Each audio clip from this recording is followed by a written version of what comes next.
I never wanted to be all I could be. I never wanted to do more before 6 a.m. than anyone else, but I had to get out of the ghetto. So I joined the U.S. Army. I enlisted in the 7th Infantry. My recruiter told me to make sure that the hourglass patch on my shoulder stayed top heavy. Private, dig that hole. Private, shave your head. Private, do you love your country? It is easy to make a man do things that are inhumane if you first make him forget that he is human. Atrocities are less atrocious when they are part of the job description. When I saw my first dead Iraqi child, I convinced myself that this is what I had trained for. When I saw my 10th dead Iraqi child, my brain created a compartment to keep them in. When I saw my first dead U.S. soldier, I convinced myself that it would never be me. These towel heads will never be the death of me. And for the next 11 months, my nerves were no dose washed down with Red Bull. I said hello to Haji with my sidearm, a family man. Looks just like a suicide bomb in that country. A woman wearing hijab looks just like a woman wearing a C4 vest. They say jihad means holy war. Well, I prayed to the wrong God in that country. So their holy war was a war against me. I began to shoot first and not ask questions at all. I came home with all of my fingers and toes. But I was not a whole person when I got back. My brain would open up that death compartment at night. I am a soldier. I ain't no pussy. But charred bodies make horrible alarm clocks. Lucifer's barbecue has a tendency to stick to your nostrils. Insomnia has never soothed frayed nerves. Girlfriends make horrible punching bags. First Sergeant Lucas told me post-traumatic stress doesn't exist. He gave me a speech on manhood. The psychiatrist at Walter Reed, he made me wait for 6 hours. He gave me 3 weeks of medical leave and a prescription. When the medicine doesn't make you feel better, you begin to feel hopeless. Jim Beam is the only cure for hopelessness that I have ever heard of, Your Honor. That taxi driver was an insurgent. He had an IED strapped to his cab. Do you know how much damage that would cause on Main Street? I could not stand for innocent American casualties. I said hello to Haji with my sidearm. He threw his money at me. I am not an armed robber. I am a hero. Why are you treating me like a criminal? I just did what they trained me to do.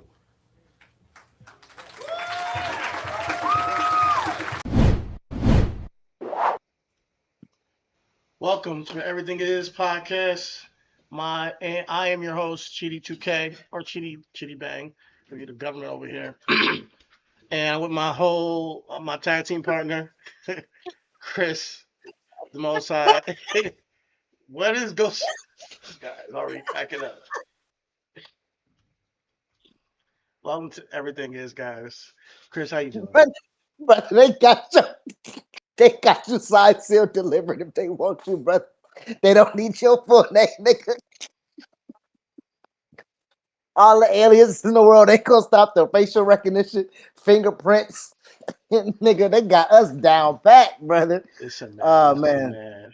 I'm just trying to get. Listen, I'm not talking about them. I'm talking about just anybody who comes across this. I don't want everybody knowing the full thing, but I'm sure you can look it up and find out if you really wanted to. But first of all, happy Memorial Day to all the people who have family who have served and have lost loved ones. Um, and on this day, I always think about where we are currently in the state, like in our domestic policy, and I also like to say a little prayer or a little meditation for people who we've lost to protect our sovereignty and freedoms.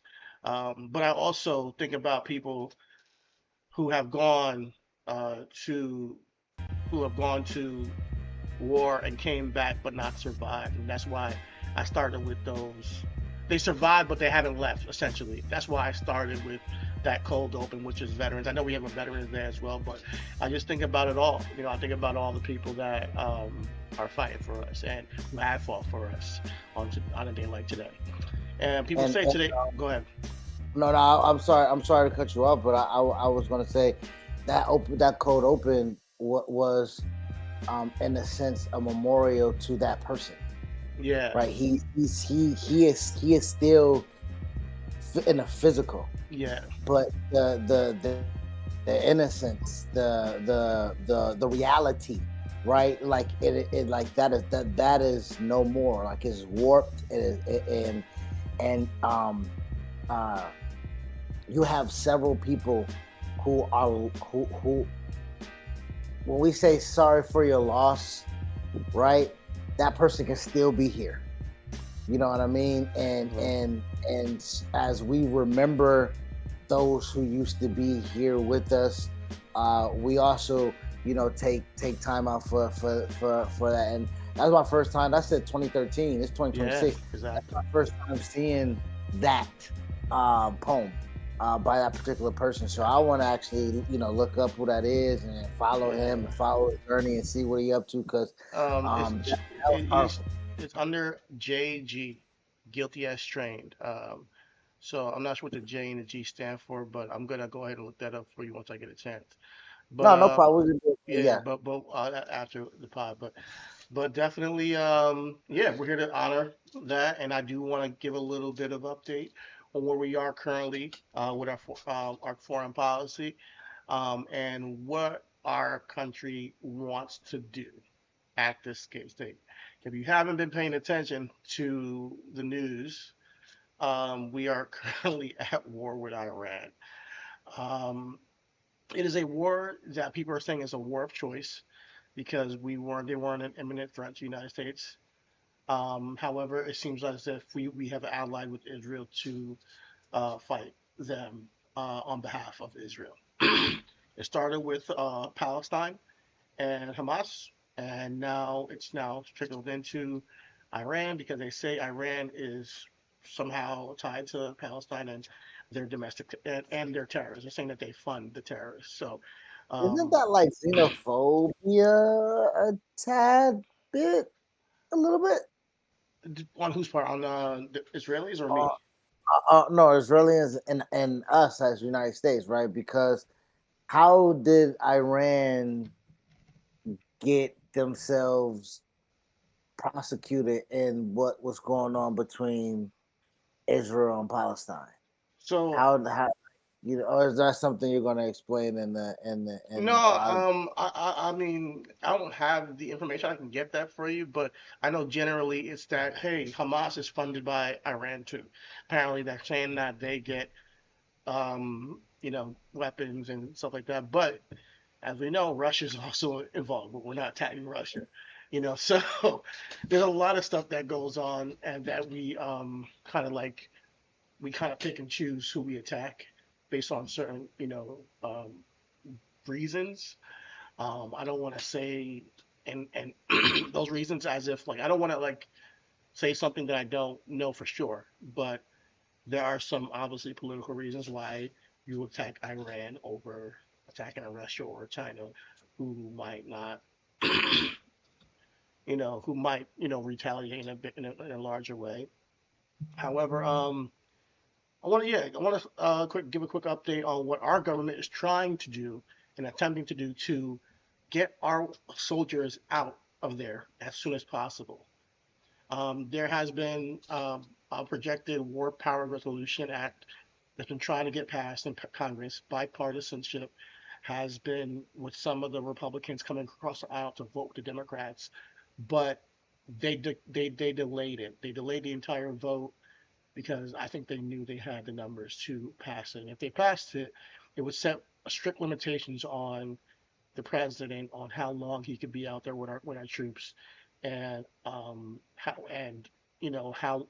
he would have to go about extending it if he wanted to. So I'm going to share a little bit of a news um, a news segment here from NBC and give you guys a little bit more information, then we'll talk about it. Congress to abandon votes this week. Yesterday, House GOP leaders canceled a vote on the Iran War Powers Resolution, something that did advance in the Senate earlier this week. The measure would require President Trump to remove U.S. troops from Iran that are not necessary to defend the U.S. and its allies from imminent attack. It will now come up for a vote after the Memorial Day recess in June. For more on this, let's bring in NBC News White House correspondent Monica Alba. Monica, good to have you with us. So what are House Republicans saying about why this vote was canceled, and how are Democrats responding. Well, Joe and Savannah, this is another interesting example of some of the cracks that we are seeing that are just emerging more and more within the Republican Party. And essentially, Republicans are saying that they had some members who couldn't be present for this vote, and that's why they scrapped it. But Democrats are taking a different approach. They're saying that they believe that this would have passed, this would have potentially limited the president's ability to continue this conflict with Iran. Here is how Congressman Meeks specifically put the situation. Listen. We had a vote because of this president's war of choice that was going to pass. We had the votes without question, and they knew it. And what's important to remind everybody about this is that the president doesn't even think he needs this kind of congressional approval for the ongoing war because of the current ceasefire. But it's that 60-day deadline that has already expired, according to lawmakers, that would require the president to do this, and certainly would apply if he decides to restart major combat military operations, guys. So, Monica, the House failed to pass a similar resolution last week, but notably 3 Republicans crossed the aisle to vote with Democrats in favor of it. Walk us through how Republicans have changed their stance on this as this war stretched on. Over the weeks, we have really just seen the polling kind of reflect and capture a snapshot of what I think a lot of these lawmakers are coming to terms with, which is this is a very unpopular war, and it has driven up prices, the price of gas, groceries, a lot of other things that Americans were already contending with and facing. And so given that, you have seen some Republicans and many Democratic critics raise those concerns about why this needs to continue. But also you're really seeing this, and you talked about this with Senator Cassidy as well, who is a Republican. The Republicans who had been allies of the president, that the president has gone against, have now also become even more critical after we have seen them lose primaries like Senator Cassidy did in the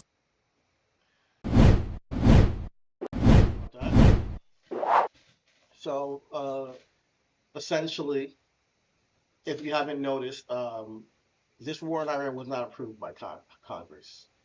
It was essentially the executive order, to so to speak, that was then adhered to by our Secretary of Defense, or some people will call him the Secretary of War, I think it came to name to, Pete Hegseth, and he then charged, commanded them to do all these bombings. If you didn't know, there have been some civilian bombings in Iran where they bombed a children's school that killed like 170 children in Iran. And this is all at a loss in a sense, because right now Iran has now blocked off what is one of the most influential small pieces of waterways in the world, the Strait of Hormuz. It's a very small waterway, and they're blocking the oil that passes through there. So that's why your gas prices are going up. And not that we get our gas from there, but because of other countries not able to get gas, or oil, I should say, the market changes and fluctuates globally. And we are now paying a ton because of where we get our gas, because they got to offset how they, procure their needs and for their country. So that's one of the effects. And hopefully we can get this war powers resolution to pass soon. I think they said they postponed it to June because apparently some Republicans weren't going to be able to make it. But some people think that's bullshit. Some people think they just are delaying the inevitable of, it passing so that they don't have restrictions on what can be done when it comes to this war in Iran. And on Memorial Day, I think it's very important to discuss this because we all, some of us have family who are in the military or army or whatever it may be, and the longer this goes, the more lives we may lose. And this was supposed to only be a 4-week thing, which we all knew was a lie when it first started. And now we have people stuck out there, in Iran, and people who are in Israel who are, in the embassies out there that need to come home because they are at risk of being attacked. So hopefully we can get this passed and get those men and women home safe, because we've already lost 13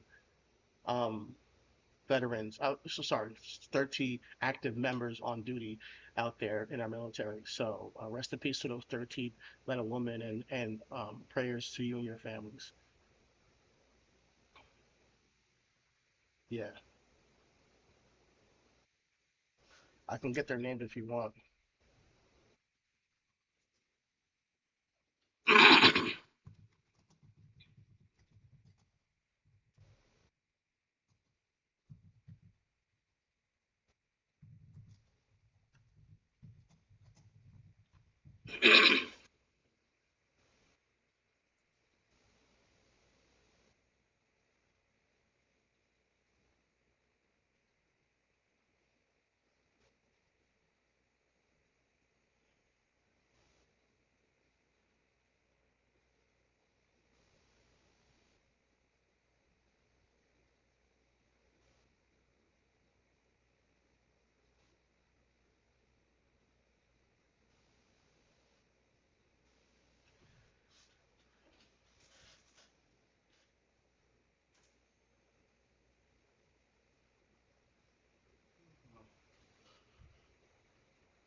Oh my God, sorry, bro. You've been muted. My bad. Sorry, that all that was lost. Start all over.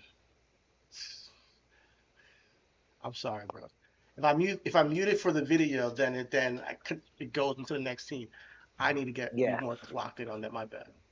it's all good. I was saying that 13 people losing their lives, as we're trying to show, um, as we're celebrating people and remembering people on this Memorial Day, is it really does damper what you lose your life for, as it is surrounded by so much nonsense. You know what I'm Yeah, saying? and you were Like, saying is that it's a war of unfortunately, it's a choice. war of choice. Yeah. Yes, you know what I'm saying? And a war of, you sacrifice your life and you give your life because, again, you pledge your oath and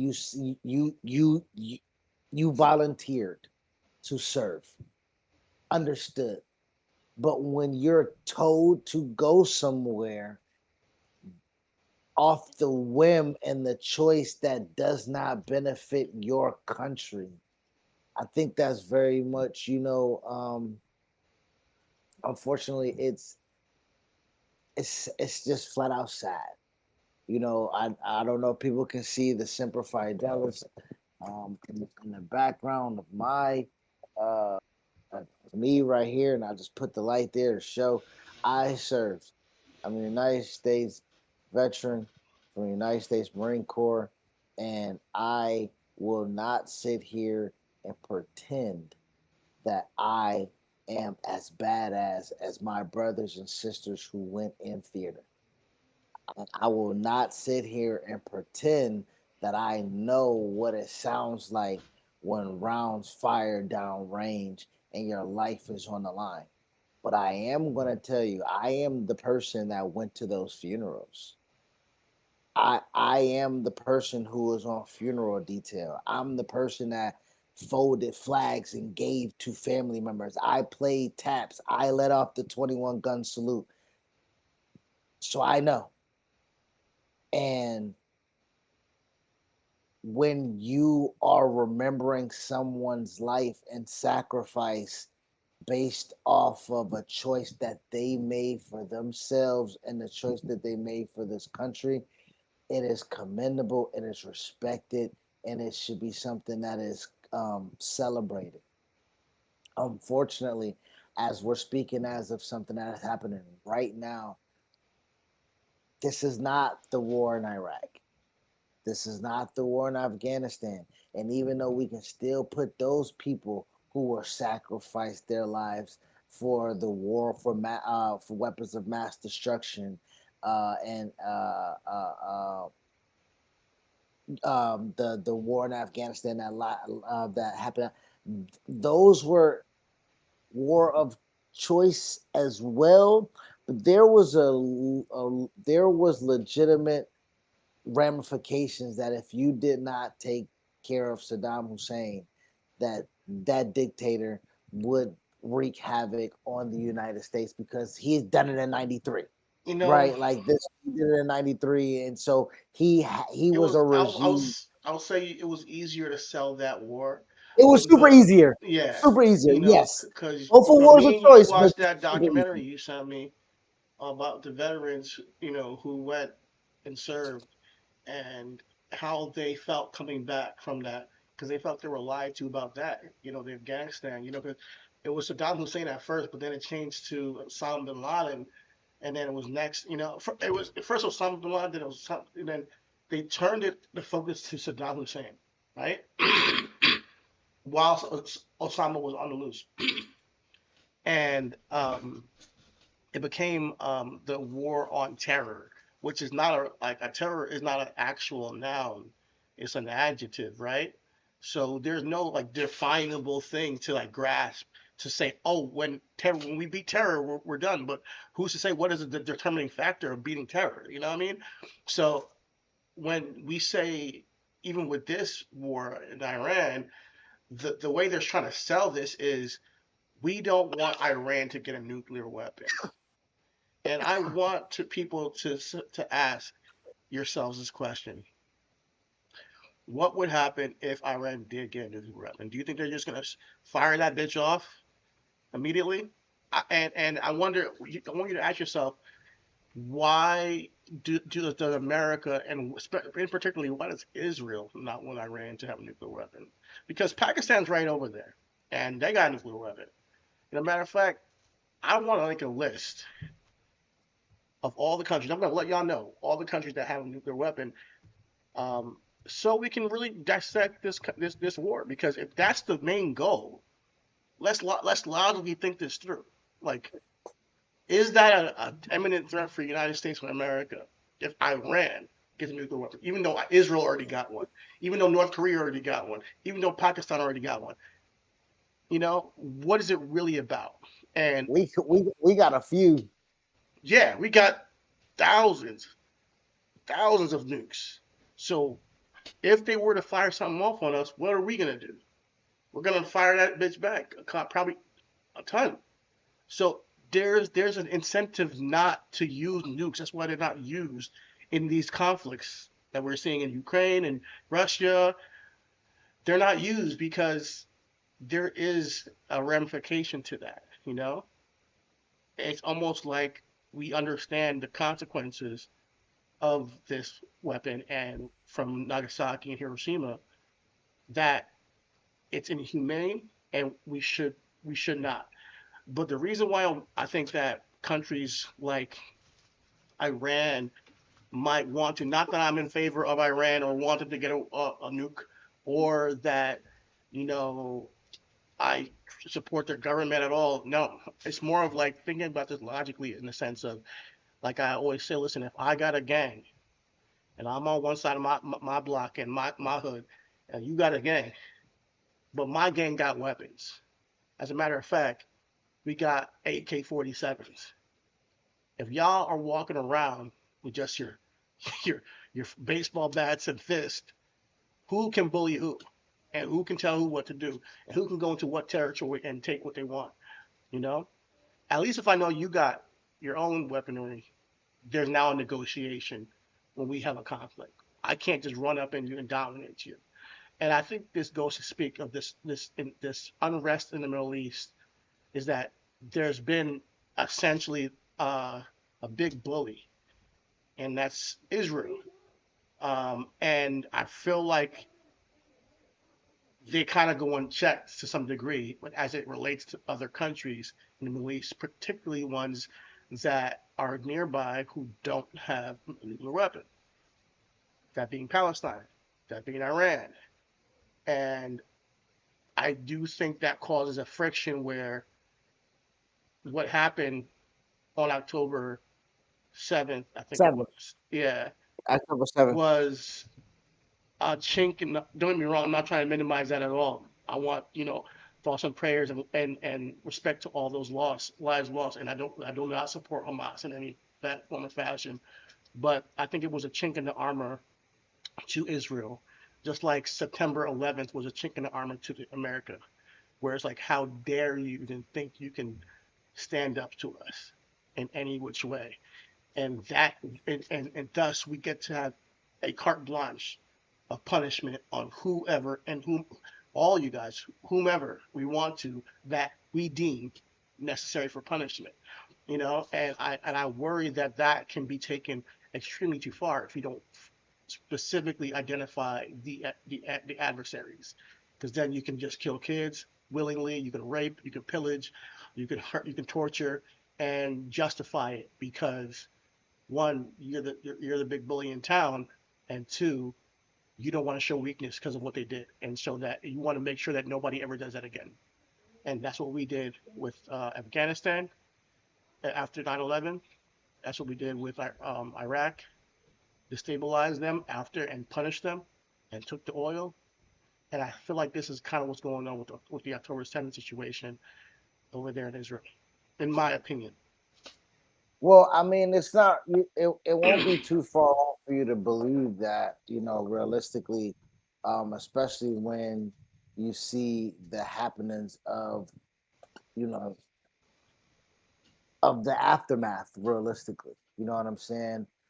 Um, I think one of the things that is very much hurtful to see during this time is the repetitive nature of what you just said. Yeah, it's probably Kill cyclical. kids, kill Yeah, kids, rape and pillage the people, dismantle them, force them to be exiles, force them to be refugees. Like you're destroying, um, like the genocide and to the Congolese people. You know what I'm yeah. saying? Like it is as we call out these genocides and as we speak upon these unnecessary political, like, because what's the name of the show? What's the name of the show? Everything is what's the so we get uh, Everything is a cenotaph. and when we came up with that synonym for memorial, um, and the definition is an empty tomb. And if you want to just get poetic about this conversation, these people perish in an empty tomb, never to be celebrated, remembered, memorialized, because the rubbish of where they perish from gets rebuilt. It gets built over. Uh, You like they lose their lives for what? for a They, monument like a cenotaph to be built where there's nobody, where nobody's buried, just a big block of rock saying, "Hey, we remember you." And it's very very empty. And I feel you, like, that's why I looked at these names, these 13 service members, because it's important that we say their names, because like you're saying, like, to not be remembered by the rubble. And these are just the American ones that we lost, much less the people who are losing their lives in Iran and Israel and and Palestine. There are a lot of innocent lives on all fronts, because we are living a life where we are almost powerless in this. A lot of people are taught lies and are convinced of this nationalism, and they put nationalism above humanity. And when you think, when I see government officials saying a war of choice, these men and women did not have choices. mm, Cody A. Cork, 35 years old, from Lakeland, Florida. Lakeland, Lakeland, Florida. nigga, Nicole, that's down the street from me. yeah, he was a captain. Sergeant First Class Nicole M. Amore, 39, from White Bear Lake, Minnesota. Sergeant First Class Noah L. Um, sorry if I mispronounced it, but Tijans. He's 42 from Bellevue, Nebraska. Sergeant Declan J. Cody, 20 years old, from West Des Moines, Iowa. Major Jeffrey R. O'Brien, 45 years old, of Kogon, Iowa. Chief Warrant Officer 3, Robert Marzin. Robert Marzin, a 54-year-old from Spotsylvania, Virginia. Major John Alice Kent Clinner, 33, Auburn, Alabama. Captain Seth R. Koval, 38, of Mooresville, Indiana. Captain Ariana G. Savino, 31, of Covington, Washington. Captain Curtis J. Anks, 30, of Wilmington, Ohio. Tech Sergeant Ashley B. Pruitt, 34, of Bardstown, Kentucky. Tech Sergeant Tyler H. Simmons, 28, of Columbus, Ohio. A lot of these guys are younger than me. Some of them are a little bit older than me. And I just think about how it could have been me, in these positions. It could have been you. And I want you guys to think about that today. When we have government officials saying, "Hey, this is a war of choice," that our president did not get authorities to come to Congress and let's agree on taking this action and supporting Israel in these ventures. We did not vote for this, and he chooses to do this. And these are lives that just get lost in the wind and forgotten that his choices cost. And I think it's very, very important for us to remember that. This is one man's choice that cost these 13 men and women their lives, these service members their lives. And who knows if there's people that we haven't found out about, or what's to come, even if we don't get out of there. Absolutely, absolutely. And to your point, listen to those towns that they're from. Small towns, Well, yeah, probably just really trying to make something out of whatever they got going on. Been in the military for a little bit. Probably about to come home, buy a house, use that VA home loan, use your GI Bill to go to school. I heard a couple chief warrant officers, a couple captains. You already had to go to school to get your bars and everything like that. So leaders, pillars in their community, probably for sure, pillars in their family, they for want sure, a better gang. life for sure. They Try wanted to pay for college probably, and come back and have a little bit of a severance, and live a decent life, so they get higher ranks, so they can But be. you live in those there's something. I'm just speaking out of my. We just had a show. Towns don't have clean water, so we are a country volunteering our servicemen and women to secure a piece of land territory for somebody else because we hold in a pocket when our people don't have clean, fresh water. It again, it makes it seem like these people will be shipped home in an empty tomb.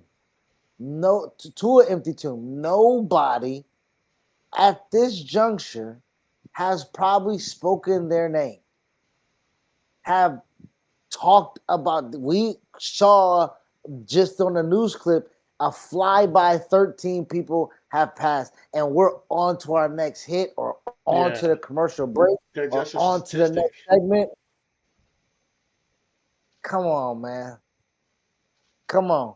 And we got to sit with that for a little bit. I think the news goes by so quickly. Like, ah, damn, 30 people died. That didn't have to happen. All right, what's next? Let me get on my, let me move on with my day and do whatever.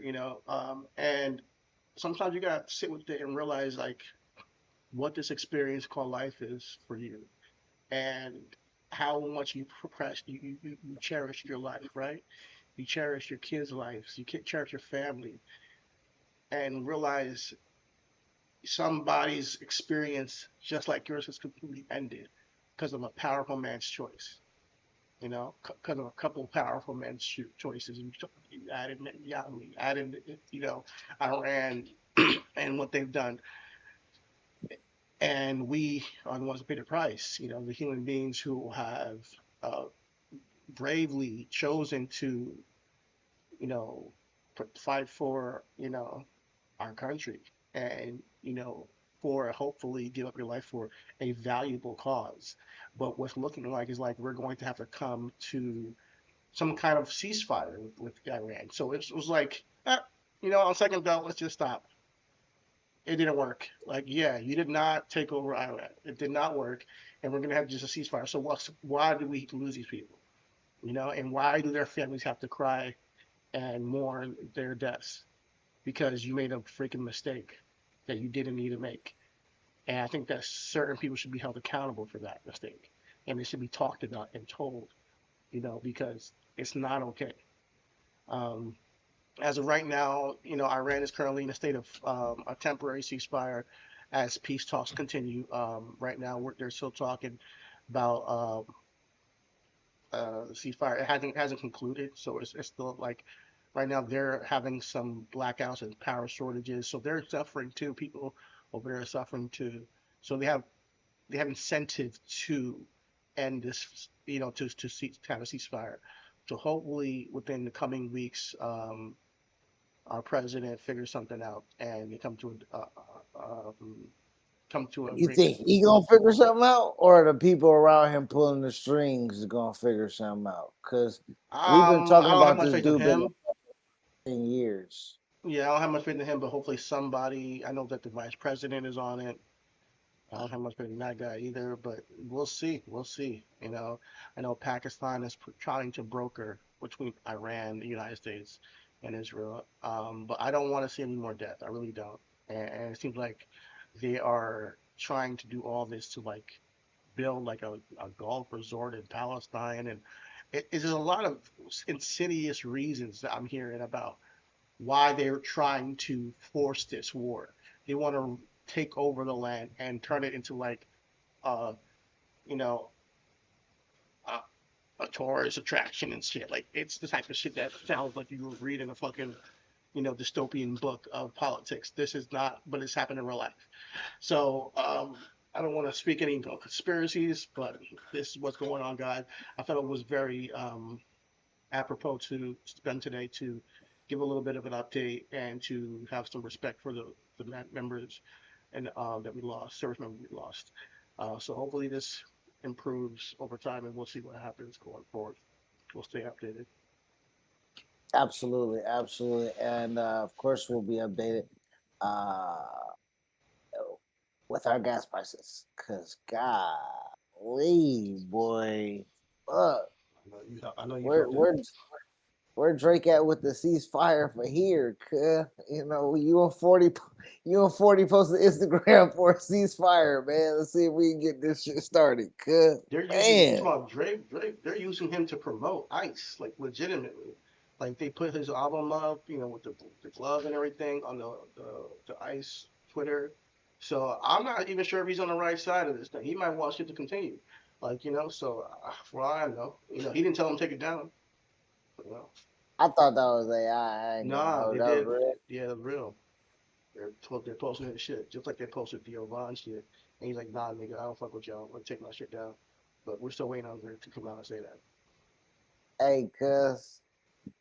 Hey, don't be like Megan Thee Stallion with Lexi Brown, boy. Get out of here. Get out in front of this, boy. For Say real. something.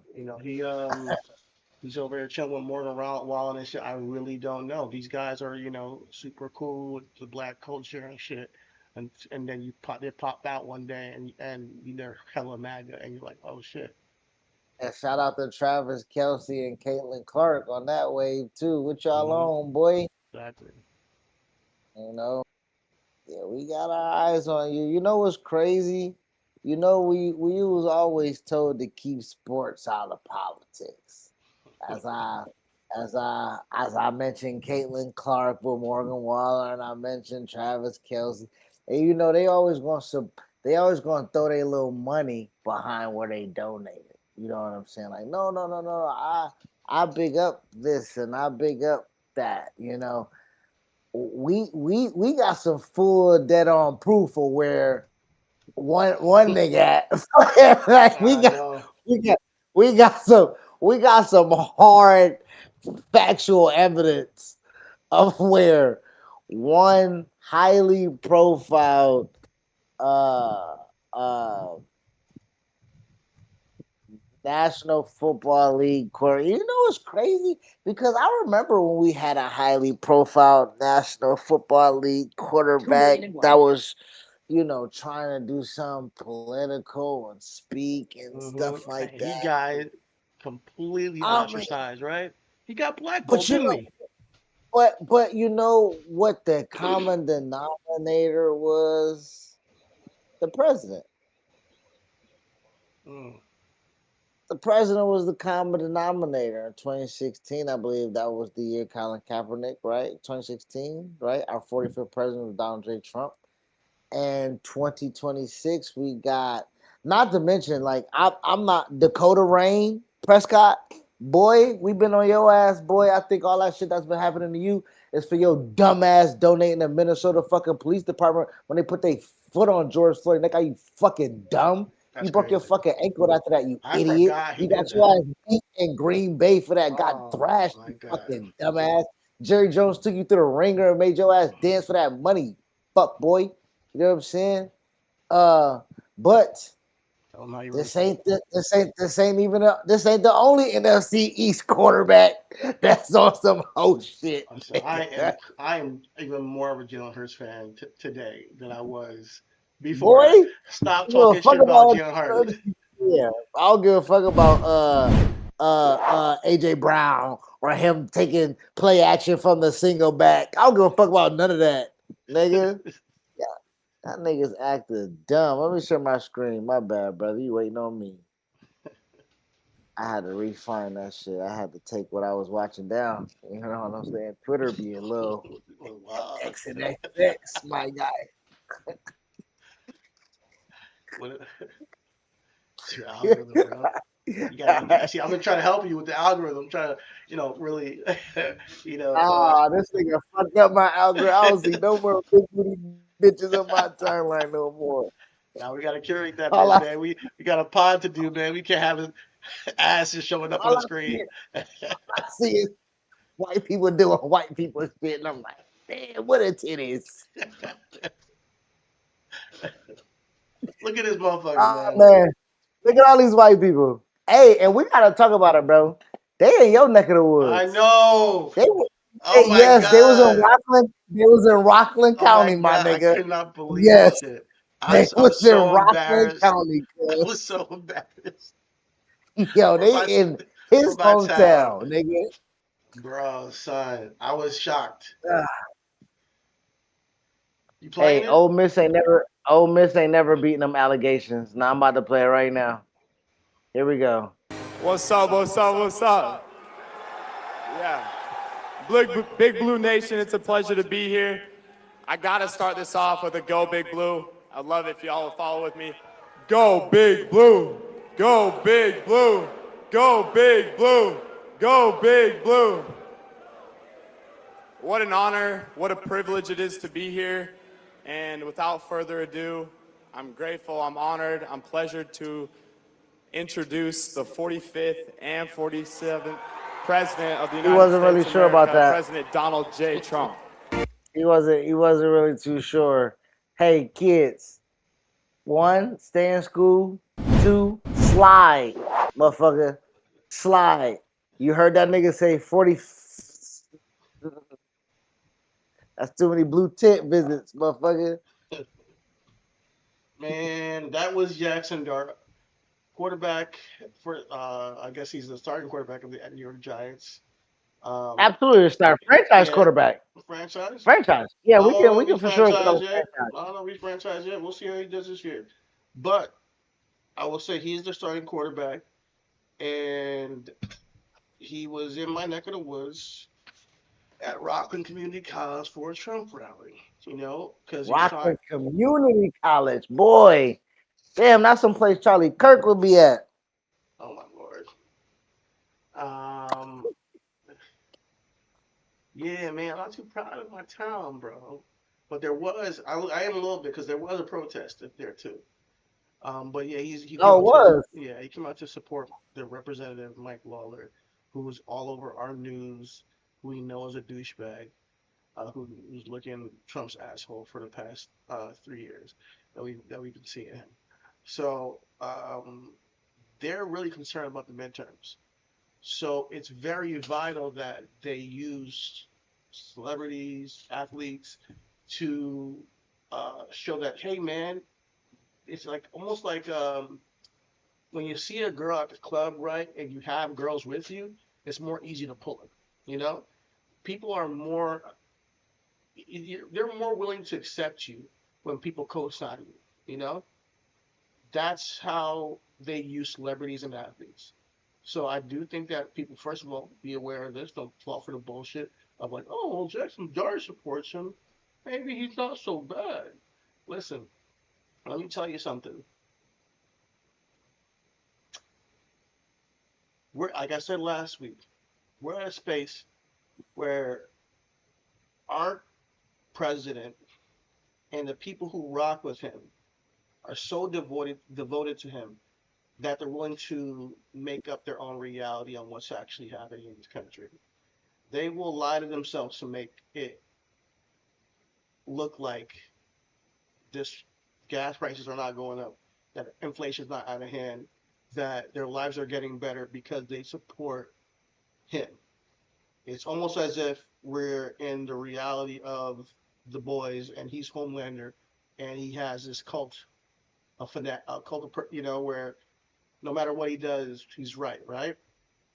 Even if it's something against you. And I think you got to start to understand and look at those people and look at them as not mentally handicapped, but morally devoid of any conscience. You know, this is a guy who's pushed ICE to the point where they've killed American citizens. This is a guy who has hid the Epstein files after he campaigned on releasing them. This is a guy who's all over the Epstein files. This is a guy who said he's going to grab women by the pussy. He's very misogynistic. This is a guy who had got us into a war of choice, who has now bombed a Iranian school and killed 170 children. These, if you support that, understand that it's almost as if you are a part of those decisions. And we are starting to see even some of the staunchest Republicans turn this nigga because he is morally bankrupt. So, Mr. Jackson Dart, what you just did is co-sign yourself as a morally bankrupt individual.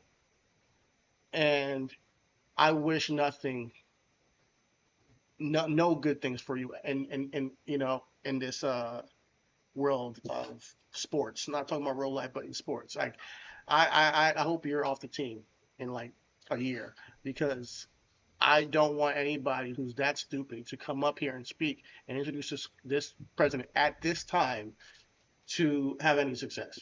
That's just me. Well, you call him stupid, and I want to give me a second. Jackson. Um, this might explain a little bit of why he might be stupid. You know, uh, you know, just because realistically, that was pretty stupid. Let me see if I can play it. Dart is asserting himself as a star quarterback in this league already, as today he's going to go on the road at Soldier Field and put up a dominant performance. But at the end of this play where he fumbled, he took a big hit to the ground. And in result, after that drive, he was going to the Blue Medical tent to get evaluated. So, as they are about to say, Blue Medical tent, he hit his head on a cold, ice cold field. Concussion protocol. That young man is young, politically uninformed, Which word am I using right now? Uninformed? Okay. Uninformed, Young, or just say ignorant. uninformed, ignorant, and brain damaged. So there is a big gumbo of why Jackson Dart stumbled his ass up there between 45th and 46th seventh Yeah, president, and and black with people, and man. also Go ahead. his president and owner, Mora. You know, they have been involved in Epstein files. Mm, Trump, they signed the team off to a trust with the kids back in like mm, it just recently just so the Giants really is like home base for your boy, yeah, realistically. it's And sad, Jackson bro. Dart And just a part of it. I don't know how he ended up there, but I know who wasn't nigga, there, that Abdul Carter. yeah, he had an issue with that, you know. And this is the thing I'm trying to say: black people, wake the fuck up. You just can't see a white boy doing a dance and support him. And I'm gonna let my girl Jamel Hill say it best because she says it best here. Mhm. Of why just because somebody appears, let this be example number 2,000,001 of why just because somebody appears to love black culture don't mean they really fuck with black people. And by that, I mean this is that everybody was giving Jackson Dart the swag pass and the cookout class because he iced out, because he do his little end zone dances. And there was this immediate rush to be like, oh, he one of us, so he invited to the cookout. And when I say they don't mess with black people, meaning that it's not disqualifying for them to associate themselves with somebody who is bigoted, who is racist, who constantly traffics in white supremacist talking points. Abdul Carter is a black man and a Muslim, so it wasn't a surprise that he had a problem with Jackson Dart aligning himself with Trump. But again, I just wanted to remind y'all, doing a couple dances, listening to our music, knowing some rap lyrics does not mean you get any free passes, any cookout passes, or none of that. So go tell your manager this is a friendly PSA. There you go. She said it great. She said it best.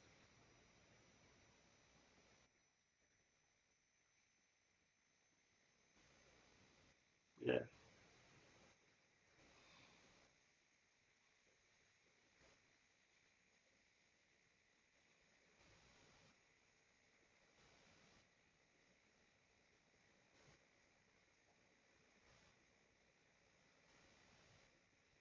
Mhm.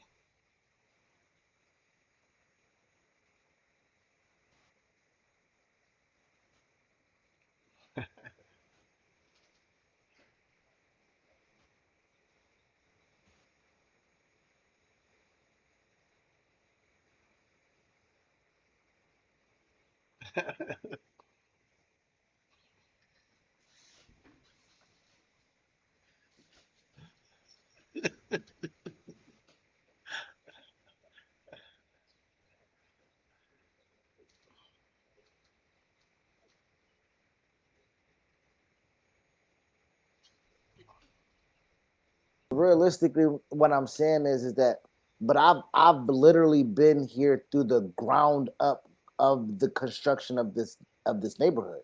We're a new construction neighborhood, so as we're here, we grew with people. But even then, I don't fuck with everybody. But black people love to invite some people over, want to have a game night, want to throw a barbecue, invite people around you don't know. The backyard's just full of people eating your food, drinking your stuff.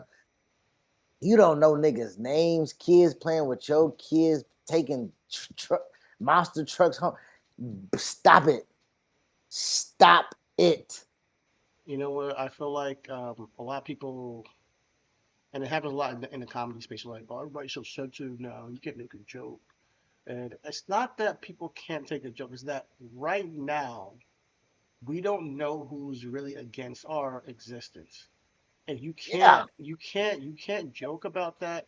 You can't be coy about that.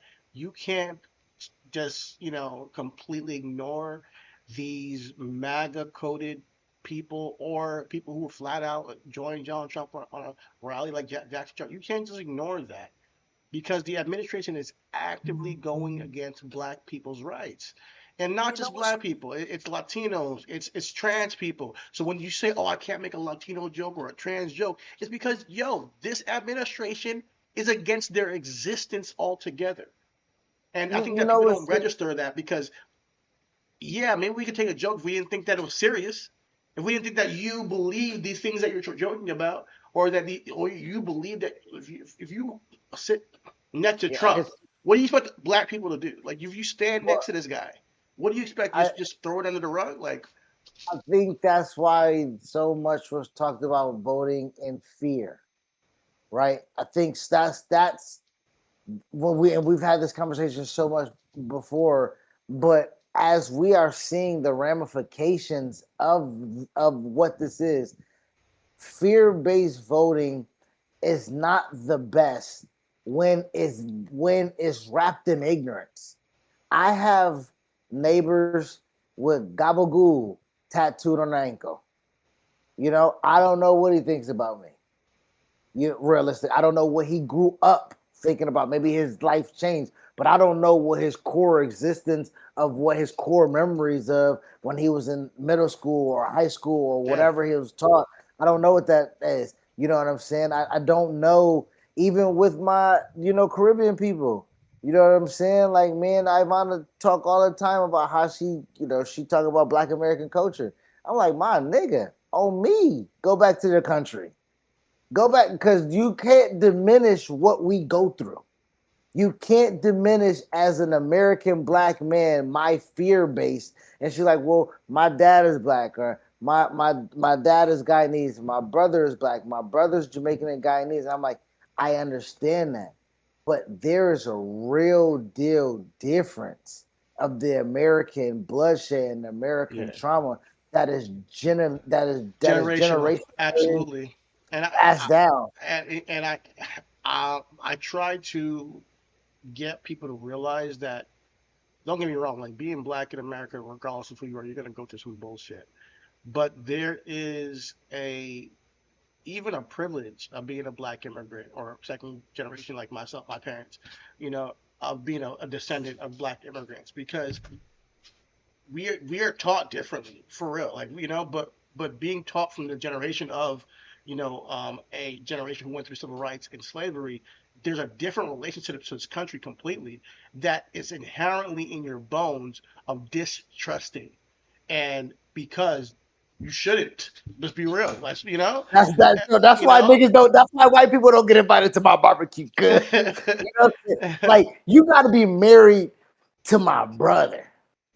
You know what I'm saying? Like, Yeah. and no disrespect, I'm not. But no, realistically, white people get. But that goes back to I have to know you. Hmm. I have to know what you are, what you about, what you because Yeah. You you have to know what I mean? really vet. Yeah. Like, shit. I don't want to say this. I'll talk to you about it after. But I've been around certain people who've been around my family and been like, that person is not part of the cause, and I don't want them Bro, around my the family. joke that comes out your mouth or Yeah, the the yeah. sentiment that you just said, the way you just said that so flippantly, I know you don't get it. Like you are so detached from my reality, and there's an ignorance there that I think lacks humanity. Like a white person can And make a joke that lacks humanity of a black person's experience here. Like when you talk about George Floyd and all that stuff that we saw, those Kevin Hart roast, you lack humanity of the black experience here in America to but think that's funny. You know? this goes back to the ignorance though. A neighbor who's a black gay man voted for Trump. And I'm like, my guy, what we on? Like You what? stupid. I'm like, show me your football tape, nigga. Let me see your concussion protocol compilation. And the truth of the matter is, this country is inherently racist, and we have to be alert to the people who are aware of that and who aren't, who think that this is just normal. Like this is the best this country could be is right now. Oh, you're not a slave anymore, so you should be happy, which is crazy to me. That you think that that's equality. Oh, you're not a slave anymore. It's just or crazy. or or or just bypassing the fact that people were slaves anyway. Yeah, exactly. Just completely disregarding that we had that in this country and we haven't really addressed it. We just moved the fuck on. And As a you matter know of what's fact, and you still said people were like less than a man after that. So just understand you gotta check yourself. up until 1964. I'm until Up 1964. That is up not until that long ago. 1964. That is Yeah. not that long So ago. and So I really get really frustrated when I see and shout out to technology first and foremost. I know we having this this data center stuff and AI stuff, but the growth of technology, because I do remember what is it, McGraw Hill textbook. Shout out to them niggas in Texas who are abolishing textbooks, right? I remember seeing those pictures in text and seeing Malcolm X or Martin Luther King, or whenever they give us that 21 page of Black history in a social studies book before we get to the rest of the white people stuff. You know what I'm Yeah, saying? yeah. When they show them pictures in black and white, shout out to Twitter and Instagram who show Ruby Bridges in color. Who show that that show Martin and Coretta really had that shit on.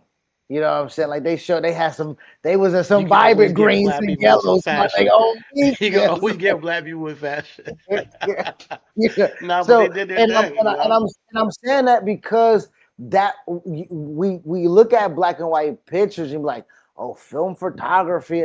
Like, nah, man, like they damn near almost had color TVs. You know what I'm saying? By the time that they were still lynching people, and we have sundown towns right now, Now, bro. you know. Like So that we just it's normal that mhm. black people can't stop in a town and get some gas after the so sun is out, bro. so when we look at the world from that lens, we need to take note of these people who are just extremely ignorant or insensitive to your experience, whether you be black, whether you be Latino, whether you be an immigrant, whether you be gay, trans, whatever. It's very important for your day to day life to be attentive to who is on your side or not, who believes you should exist, who believes you should have a decent life, who's not going to hate on you because you're at a cookout having a great time with your family. These are the things that we go through. And when we see people who we root for on Sundays, like playing football, like Jackson Dart, stand by a man like Trump, all it does is confirm that you're against us, or you're willfully ignorant, not enough to be tapped in, but you're going to use our culture and try to see, like, to garner favor. We've seen it with a lot of people, Yeah, Post Malone. We've seen it with, like you just mentioned, Travis Kelsey with Morgan Wallen. Morgan Wallen flat out called people racist, was yelling the R word, a hard R. I'm sorry, not yelling that they're racist, yelling the N word with the hard R at somebody, caught on camera. Like, these are the people that they will, you know, be seen with, because it's not a big deal to them, you know? But it is a big deal to us. So, yeah, that's why I wish nothing but the worst for Jackson Dart right now, because we're in a time where you gotta pick a side. This is not about right versus left. It's not about Republican versus. It's not about even liberal versus conservative. This is about right versus wrong. What is right for this country? Who do you want this country? Where do we want this country to be? Because at the end of the day, as much as you may hate us, we're not going anywhere. Black people will be in here forever. So our lives matter. Our lives are, and our freedom to vote matters. Our dignity matters. And this administration has been pulling it backwards. So maybe Jackson Dart doesn't know this, or maybe he does, and this is all part of you know, his his ethos. But the fact that we have to hey, even question that yeah. is a problem. I can't wait to see Sonny Styles knock this nigga block off. Oh my god. Word up, brother. Word up. Sonny Styles. I can't wait for you. Caleb Downs. Come down on the safety blitz. Nigga, I can't wait till somebody knock this nigga head. Oh, who we got? Jalen Carter? Huh? Come on. Run through a mother face. I think they You have more incentive now. So, like, yeah, on me. please hit this guy, please. Huh, on Uh, me. and listen, man, it's just sick, bro. It's just, I'm sick and tired of acting like, oh, it's just politics. Don't take it so seriously. Oh, it's just no, it's different. We're in a different time right now. You come out to my hood to introduce this nigga. Get the fuck out of there. Oh man. We got anything else for tonight? You got another topic, or I do have breaking news. I do have breaking news. The New York Knickerbockers are returning to the NBA Finals since 1999. Shout out to the New York Knicks, bro. Shout out to the New York Knicks, Now, bro. that's a real New York team right there. Shout out to the New York Knicks. Shout out to the New York Knicks, man. I'm Oh proud of them, man. man. They've earned it, man. After last year, it was tough, but seeing it come back this year, I think that it fits. Because when the year started, when the Kenny do it, and then at some point it looked like they couldn't, but here we are. So shout out to the Knicks. Man, with that puts a great motherfucking ending on the night for me, brother. They beat the brakes off the cat. Hey, What was the score? hey, Dan Hauser, you are a legend in New York, motherfucker. He really uncursed these motherfuckers, man. That's crazy. He really uncursed the Knicks. They haven't lost. Woo! This is crazy. Oh, nigga, I might fucking believe in this nigga. Let me send this nigga a cameo, my guy. Uncurse me, No, bitch, uncurse please. me, uncurse the Jets, uncurse my whole lineage, bro. Hook us up, please. I might charge you like a $1,000,